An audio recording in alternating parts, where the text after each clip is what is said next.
Hello there, and a warm welcome to St Mary's Stadium, and welcome to Saints Live with me, Kenzie Benali, ahead of the late kick-off between Southampton and Leicester. Now, the Saints are looking to complete the league double over the Foxes for the first time since the 2007-2008 Championship season, and of course, hoping to get some much-needed points on the board.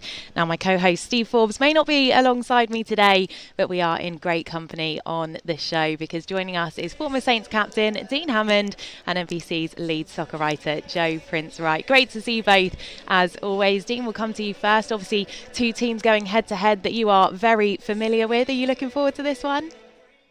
I am, Kenzie. I am. It's always nice to watch my previous clubs, and both teams having an indifferent season. So it's a big game today for both teams. So really looking forward to it. But of course, I'll be cheering on Southampton as always. Oh, of course. Never in doubt about that, Dean. And Joe, always great to see you. How are you doing? Yeah, great to be back. And I've been in the States for a little bit. So been watching all the shows and following along. And I'm really excited for this game today because I think we've said it so many times throughout this season, but this is huge for Southampton. And I'm going to go ahead and say I think this might be the biggest game in 4 years since 2019, maybe when Ralph's first season, when he came in and then inspired that surge up the table late in the campaign. This feels like a huge game and a huge moment in the season, and Saints badly need a win to get themselves back on track. So, yeah, thanks for having me, and it's great to be here. Oh, it's always great to have you with us, Joe. And as you say, certainly a big game ahead of us. So before we chat anymore, let's take a look at the early team news. What do we know? Well, Shay Adams is, of course, back in contention after injury. Mohamed Salisu also available after missing the last three matches. And there are no fresh injury concerns.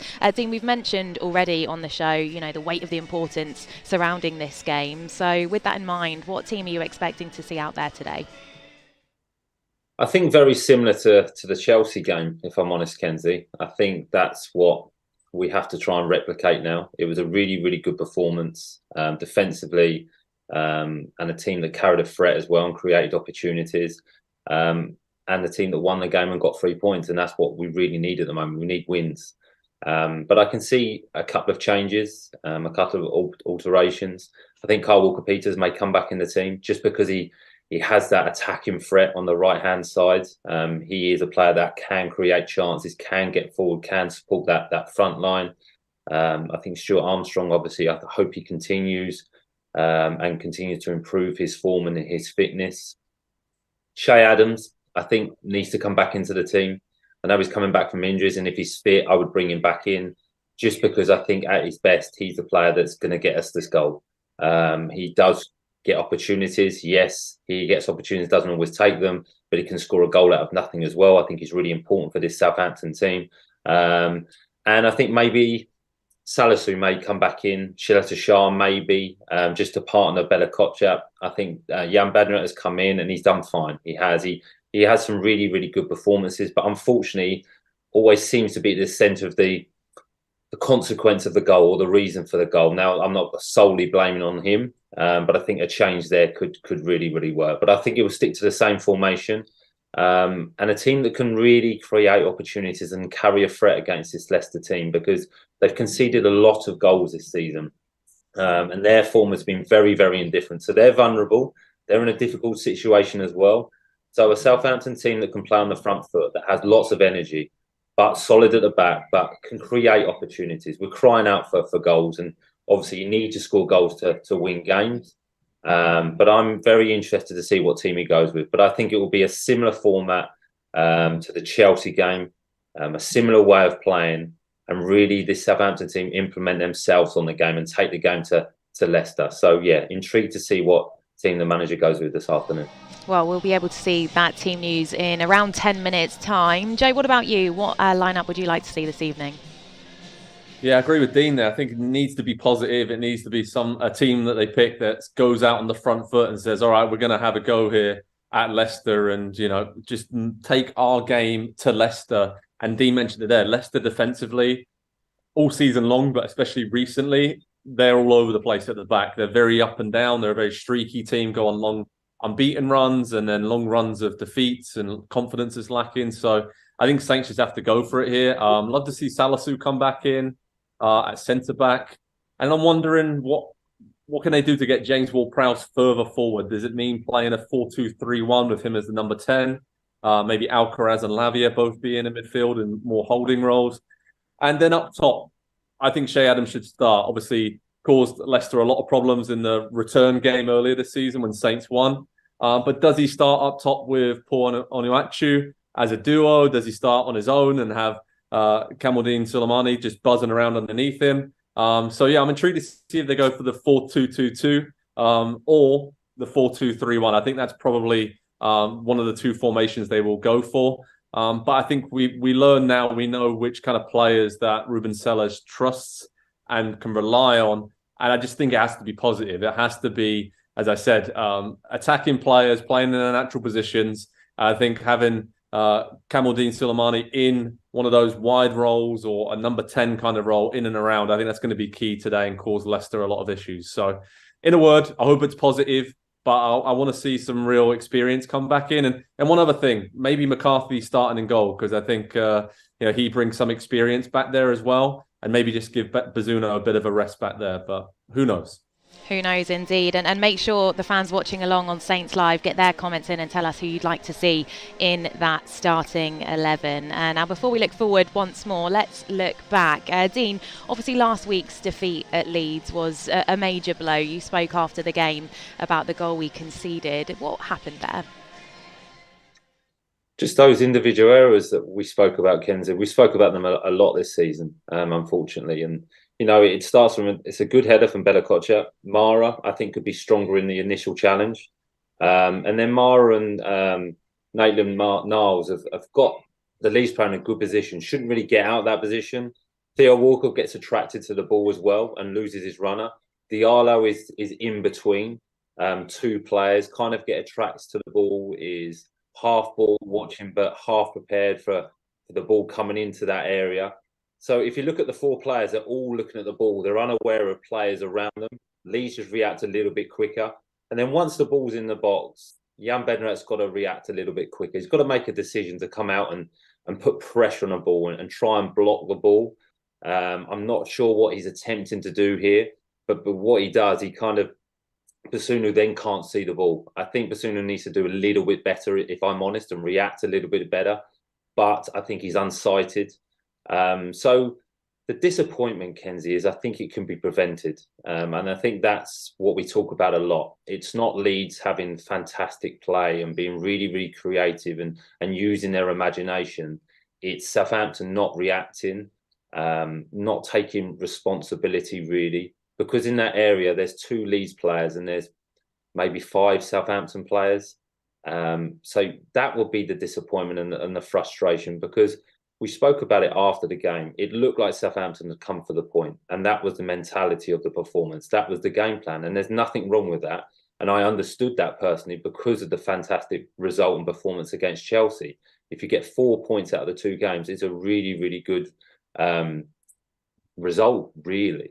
But to lose that game in that manner, I think, has been the story of the season so far, and that's where the disappointment is. But I'm sure it's been talked about. I'm sure it's been spoken about during the week. I'm sure they've worked on things, but it's just those little bit of details at the highest level that cost you, and that was another example of it. Well, losing to Leeds is one thing, but of course the Saints also suffered defeat in the Cup midweek to League 2 Grimsby. Joe, as a fan, what were your feelings and emotions after that one? Kenzie, it's hard to really sum up. I mean, I think frustration and disappointment. I think it wasn't that upsetting, but it was just disappointing, really. I think, I felt a bit better when I saw the FA Cup quarter-final draw was Brighton away, so that kind of took away a bit of the pain. But I was really excited before the game to see fringe players like Mara and others get a chance, and I agree with the team selection, given that this Leicester game today is such a big one. So it made sense to rest and rotate, and no disrespect to Grimsby, but you would expect the players out there on the pitch for Saints to have taken care of business quite comfortably. But for me, nobody who came into the lineup took their chances. We saw mistakes from Char and Lianco for penalties. Very disappointing. And Moussa Djenepo was one player I thought had incredible effort, never stopped running, never gave up. Alex McCarthy was solid in goal. Couldn't do really anything about the penalty kicks, got close to one of them. But I think we're just seeing just sloppy mistakes from players who came in and were really given an opportunity. But from these VAR penalty kicks to VAR offside calls for the goals that Saints had disallowed, it just kind of seemed to be written in the stars for Grimsby to go through. It's their moment. I mean, hadn't got to the quarterfinals of the FA Cup since 1939, I think. So you could see with their fans, the inflatable fishes, everything. This was their day, and Saints were on the wrong end of it. And kind of reminds me of Saints losing to Tranmere in the FA Cup all those years ago when I was a kid growing up as a Saints fan. That was pretty disappointed as well, but it was almost fate, one of the worst defeats in club history. You can't sugarcoat this, but trying to look for positives. And I think now Ruben Sellers maybe now knows the players that he can truly trust in this squad and can really rely on and be key players for him as they try and stay in the Premier League the rest of the season. So let's not forget this Saints team is the youngest average starting 11 in the Premier League. 24 years of age and 268 days is the average age. So still very young, still inexperienced. And as I said, we learned a lot about Saints in midweek. It was disappointing. Grimsby had their night, and sometimes that's football, right? I mean, Saints dominated the game, but somehow they lost it. So if I'm honest, I'm trying to forget about it as quick as possible and move on to this game. So I think we should do that. Yeah, I think you're right. Let's focus on Leicester now, shall we, Joe and Dean? And to start, let's take a look back at Southampton's trip to the King Power Stadium earlier this season. Very good afternoon, everybody, from the King Power Stadium. Here's Elyounoussi got on the ball. He looks to hit it into space. And the flag stayed down. Mara's racing into the box, and Martin's trying to get back, but he scores! And the flag now goes up, and I was looking at the lines when I thought it might. He finished that with a plum. Now given away by Southampton, and here's Harvey Barnes attacking the penalty. He's in the box, it goes wide. Is he getting a corner? He's getting not. It's a goal kick. He thought it came off Bella Kotcha. Michael Salisbury's given Leicester a free kick, and this is dangerous. Curling it away. I'm worried about the wall here, Adam. I'm really worried about the wall. He's got a three-man wall in front of him, about 3 or 4 yards inside the box, and he does go for that near post. And Joe Testa was worried, and he was right to be worried, because Maddison has scored against Saints again. Right, here it comes again. Once more looking for Bella Kotcha. Back to Adams, and it's fantastic, and it's a goal, and it was almost like a training ground routine. And Shea Adams scores in Leicester, his home city. And Saints will try and break, and Adams with a great ball. Aribo has Armstrong to his left. Armstrong and Aribo now trying to bear down on the penalty area. Blue shirts flood back. Armstrong finds Aribo. Oh, is he going to get done for diving? He got the ball past Danny Ward. Ward's complaining. Aribo's going in the book here. And it's switched out to the right by Elyounoussi. Walker-Peters going to attack Justin again on the edge of the box. He got support from his captain. First time cross. Brilliant volley. Adams has two. Saints has two. And the Leicester boy damages Leicester with a brace. Shea Adams will chase. The ball's gone back. Armstrong will pick it up. It wasn't a great back pass. Saints might get a third. Deep in the game, he might get a hat-trick. He's hit the post. Oh, Shea Adams in Leicester nearly had a Premier League hat-trick, and Southampton have their first win of the new Premier League season. Well, we'll get back to talking about that match shortly. But before we do, we're going to head to socials to hear from you, the fans. Lots of you sending in your comments, which is always great to see. Roger Thornton is on Facebook. Hello to you. He says, come on, you Reds. We've got a comment here from Martin. He says, another must-win game. It is an important one, isn't it, Martin? Craig Bull, also with us on Facebook. He says, time for all these players to put on the performances of their lives for the remaining games. Good evening to Daniel Baker. He also says, come on Saints. Nazar Khalid is on YouTube. He says, looks like a lovely Prowsey free kick goal today. Wouldn't that be nice? Daniel Smith, hello. He says, no matter what, I will always support the Saints and predict a win today. Yeah, we got to keep positive, don't we, Daniel? We love that. Lorna Rumsey is also with us. Hello. She says 3 points, please, and a nice thumbs up. We've got a few more here trickling in as well. Ryan Ackland, always watching along on Saints Live. He says, I can hopefully see another James Ward-Prowse free kick today. A few of you feeling that, which is nice to see. Maybe there's something in the air. But of course, what we're all here for is the team news, and we can bring you that now. Let's take a look at that Southampton starting 11 then. You should see it on your screens. In goal, it's Gavin Bazunu. The back four, Kyle Walker-Peters, Armel Bella-Kotchap, Jan Bednarak and Ainsley Maitland-Niles. In the middle, it's Charlie Alcaraz, Romeo Lavia, our captain, James Ward-Prowse, who will play a club record 330th Premier League game for Southampton today. Also, Theo Walcott, and completing the lineup is Kamaldeen Sulemana and Shay Adams. Now, the Saints bench then is as follows: Willie Caballero, Roman Perro, Mohamed Salisu, Musa Gineppo, Stuart Armstrong, Moi Elianusi, Sekou Mara, Adam Armstrong and Paul Onuachu. So Dean, let's come to you then for your thoughts on that starting 11 and Shay Adams involved. Yes, and which is great to see, but I think Joe called it. I think there's a change of shape today. I think that's potentially a 4-3-3 with Lavia sitting in the centre of midfield and maybe allowing James Ward-Prowse to play a little bit further forward with Alcaraz, who's shown that he has the ability to score goals from midfield, to create things, to get forward, to support the front line. Sulemana, I think, will go out onto the left-hand side and is a really exciting player in one-on-one situation. He has that electric pace, and which gives Southampton the opportunity, if they need to sit in at times, he has that pace on the counter-attack, or get the ball wide to him and allow him to take the Leicester full-back on. Theo Walcott coming back into the team, good experience. He's had a real impact of late when he's come on for the last 15 to 20 minutes in games, and a real positive impact as well. So it'll be interesting to see how he starts and how he lasts the game. And Shay Adams coming back in. Like I mentioned, Shay has the ability to score goals out of nothing. And it may just take that at the moment with us not creating too many chances. But this looks like a really energetic team, a fit team, a team that can be really, really good in possession, but a threat as well. And I think that's important. Me and Joe just spoke about that. We've got to win games now. So to get out of the position, we need to win games. So we need players on the pitch that can create things, that can score goals. And I think this team has it. So, yeah, exciting to watch them play today. Yeah, absolutely. Does this team get you excited, Joe? It does, especially in the attacking areas. I'm really excited to see Prowse just playing in that more advanced role, and then Walcott and Kamaldeen Sulemana just underneath Shay Adams. I think that kind of quartet up there can cause Leicester a lot of problems, and we all know how talented Lavia and Alcaraz are on the ball and breaking forward from midfield. So I think there's a nice balance to that area of the pitch. Looks like Walker-Peters at left back, potentially, given his versatility.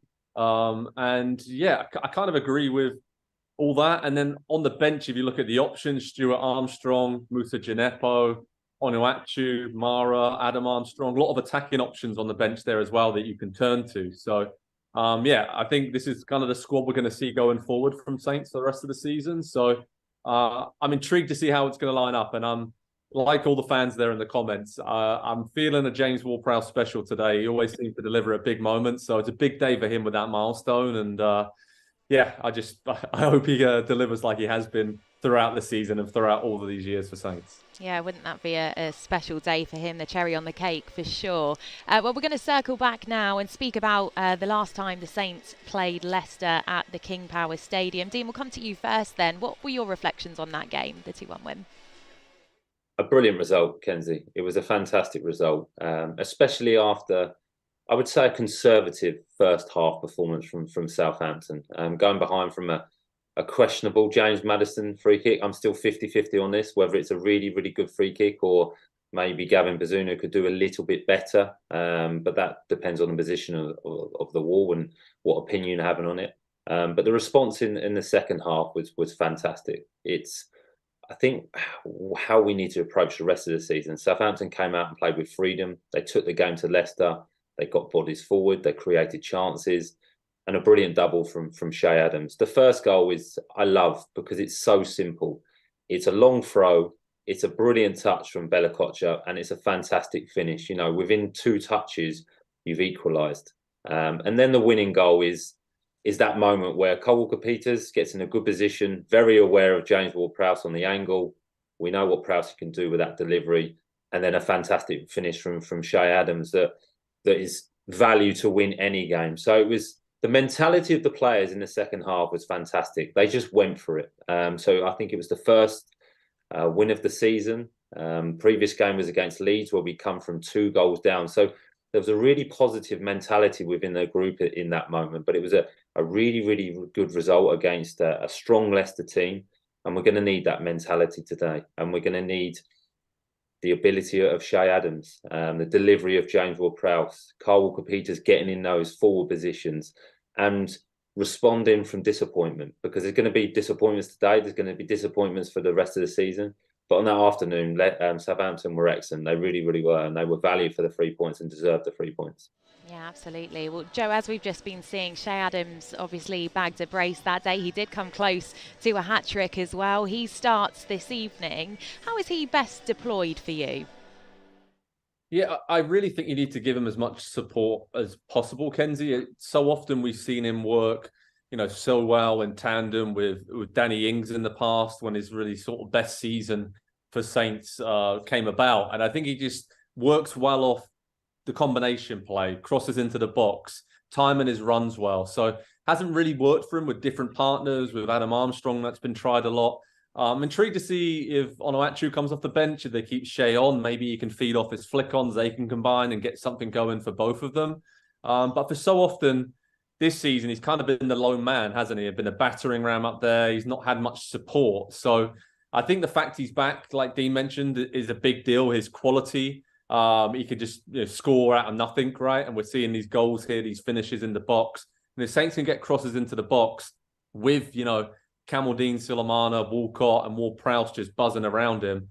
I think it just bodes very well for Saints. And Shay Adams isn't the most natural finisher in the world. Sometimes he scores the harder chances and doesn't finish off the easier ones. He's admitted that himself many, many times in interviews over the last few seasons. But he's an international. He's experienced. He's done it now for quite a few seasons in the Premier League. And this is the moment when Saints really need him to step up. And of course, he's a Leicester lad, right, from around that area, and always seems to want to prove them wrong a little bit. So the 2 goals earlier in the season proved that, and hopefully he's got a few more up his sleeve tonight. Let's hope so. Dean, let's talk Leicester then, shall we? I mean, they had an awful start to the season, and they've kind of blown hot and cold since then. What have you made of their campaign so far? Difficult for them, Kenzie. I think it's been the expectation and the pressure that's on them, I think, has affected them. The obvious answer is to say the amount of injuries they've had. I think Kasper Schmeichel not being at the football club has been a big loss. Jamie Vardy, again, is a year older, and they've relied on his goals and his impact on the team on and off the pitch. And I don't think that's quite the same, which is understandable because he's getting older.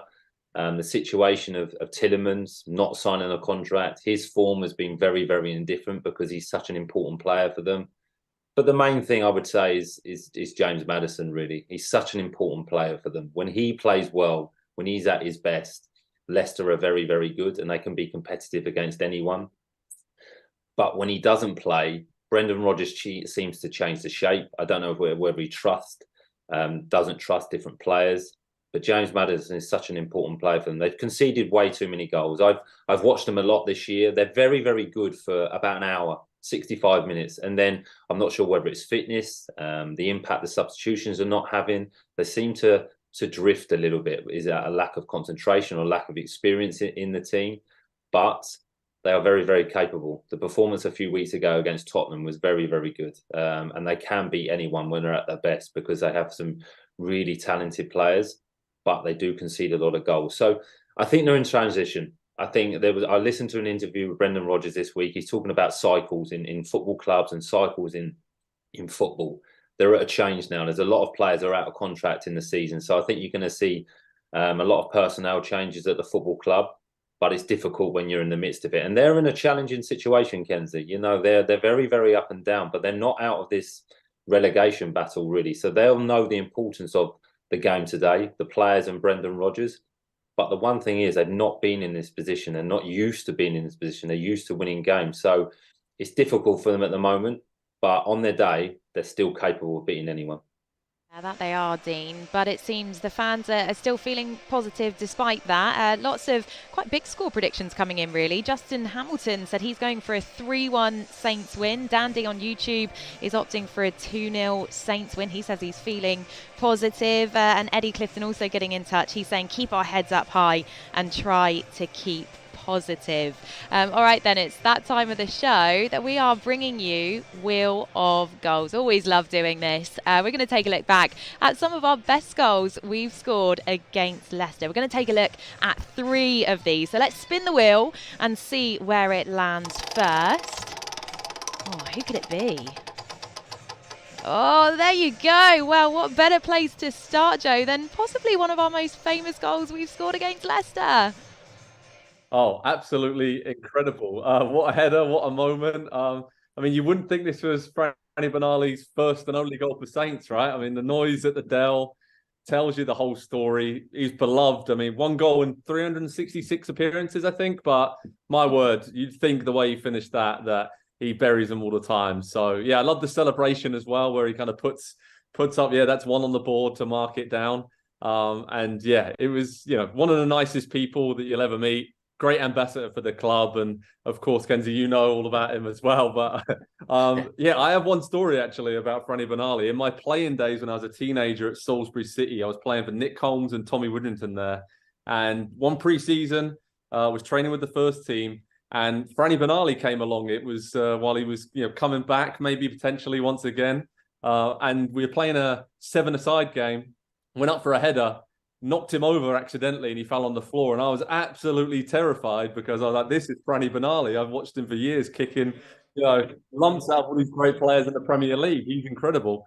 And then he got up and he just said, I love that. Carry on. And I was like, oh, he's great. He's even more of a legend than I thought he was. So just a bit of a personal story there. But what a goal, what a bloke, and what a Saints legend. Oh, that's absolutely brilliant, Joe. Love that story. And I've got to say, this doesn't help my dad's stats, but it was actually 389 appearances, so it's even worse that he got just the 1. All right, well, let's spin the wheel one more time, shall we? 2 more times, rather. We're going to have 2 more goals.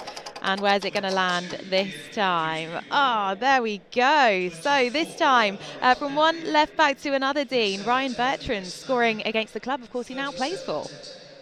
Oh, it's a wonder strike, Kenzie. It really, really is. And I think this was Ryan at his best, when he was getting up and down that left wing from left back, supporting the forward players. It's such a sweet strike. As soon as he strikes that, he knows he's scoring. It's a brilliant strike and a great servant for the football club. A very, very good player. Put some brilliant performances for Southampton during a really, really good period for the football club. And unfortunately, his time at Leicester has not quite been the same. He's not been able to rekindle that form. He's not been able to get a settled period within the team, whether that's due to injuries or the manager not favouring him. But it's a wonder strike there. As that ball comes across, I'm sure his eyes lit up and think, okay, I'm going to hit this first time.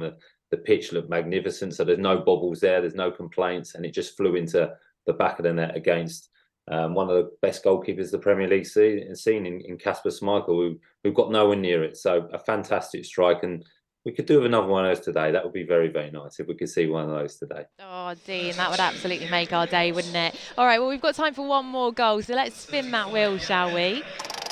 Here we go, Joe. Where's it going to land? Oh, here we go. There we are. Another goal from a defender. Jose Font scoring against Leicester back in 2015. I mean, what a servant he was, Joe, for the club. Oh, brilliant servant. And what a superb header. He had a real eye for goal, didn't he, over the years from these set plays. Scored a lot of goals in the League One Championship days. And obviously, Dean knows him so well, and he'll tell you what a leader that Jose was, and his desire, his hunger. I mean, wow. I remember speaking to him for a long-form article I did for NBC years ago, and just has an amazing story. I mean, just spoke to him for hours and hours about growing up in the sport in Lisbon's academy when Ronaldo was around, and how he kind of took a very different path. And I think him winning the Euros of Portugal, so happy for him as a Saints fan. And he did it the hard way. And he's someone I think who genuinely loves Saints. He's still playing at Lille in France, obviously 39 years of age, and won the league title there and played in the Champions League with them recently. So Maybe we could do with him returning for Saints at some point at the back, but it'd be great to see him back at the club one day in some kind of capacity or just as a fan, because he's someone who loved the area. And I remember he told me that Southampton is England's Monaco. That's always stuck in my mind, and he really loved living down on the south coast. So what a legend, great leader, and I think he'll go down as one of the most important players in one of the most successful periods in Southampton's history. Yeah, most definitely. Well, that's a good one to conclude our Wheel of Goals for this week. And before we come to you both for your final thoughts ahead of today's match, we're going to look at the latest scores that affect Saints elsewhere. Arsenal 2, Bournemouth 2. Arsenal were 2-0 down. They've managed to draw level now. Brighton leading 3-0 against West Ham, and Chelsea currently beating Leeds by 1-0. Live table has Leicester dropping to 15th. A win would take Saints to within 1 point of safety. So quite a lot to unpack there. So with that in mind, and looking ahead to the game this evening, Dean, how are you feeling, and which way do you see this one going? Well, that could be one advantage for Southampton today, just understanding how the results have gone and what the format is before this game and how important it is. But I think this is going to be a good game. It's going to be a good afternoon for Southampton. I've got a positive feeling about this, especially with the team selection. I think the approach will be stamp your authority on Leicester, put them under pressure, pressure them, try and win the ball back early, don't allow them to settle, create chances, and try and win the game. Not wait and see what happens. Take the game to Leicester. And it's trying to find a formation or formula to try and play with that freedom, play the game and not the situation. I think is really, really important, especially as it's such a young team. Play the game, just play this game today. Don't look at the table. Don't think what this means afterwards. Can we beat Leicester today? I think that's really, really important. I've got a positive feeling. So I'm going to go for a 2-0 Southampton win today. From you, Dean. Joe, what about you? What way do you see this one going? Wow, yeah, it's just keep looking at all the other scores going around, and we're only just an Arsenal goal really away from a pretty perfect day for Saints so far. So I'm hoping they can round it off with a big win. So looking at some stats, Saints have never lost 6 straight home league games in their history. So I feel like that run hopefully is going to keep going, and that won't be the case to set that unwanted record. But Leicester, they're just at the back. They're really all over the place. So I've got a feeling they might be a little bit less adventurous than they have been over the season. So they might go back to basics a bit. So I'm expecting it to be quite a scrappy game. Looks like Saints are going with those 3 central midfielders. So I think it's going to be a midfield battle. I'm going to go for a scrappy 1-0 win for Saints. And as I mentioned, I think maybe a bit of Ward-Prowse magic to celebrate this milestone as the all-time Premier League record holder for Saints. I think that is going to be the difference today. I just think there's going to be one moment that decides this game. Brendan Rodgers has been talking about how tough it is for Leicester down there and getting sucked into the relegation battle. But this is when the comeback has to start for Saints and the Great Escape has to start. So it has to start today. Dean mentioned it there. Has to be positive. Exactly against Chelsea, they started the game well, came out flying, put the other team on the back foot. Saints have to do that today, Kenzie. They have to do that if they want to stay in the Premier League, and it all starts today. Yes, absolutely. It all starts today, and I've got to say, I would take either one of those predictions. Joe, Dean, thanks ever so much, as always, for joining us on Saints Live. We look forward to seeing you once again after the match. Kickoff, of course, is at 5:30 here at St Mary's Stadium. The Saints taking on Leicester, and as always, we'll be back with you for the final whistle to dissect the match. Do make sure you join us then. Bye for now.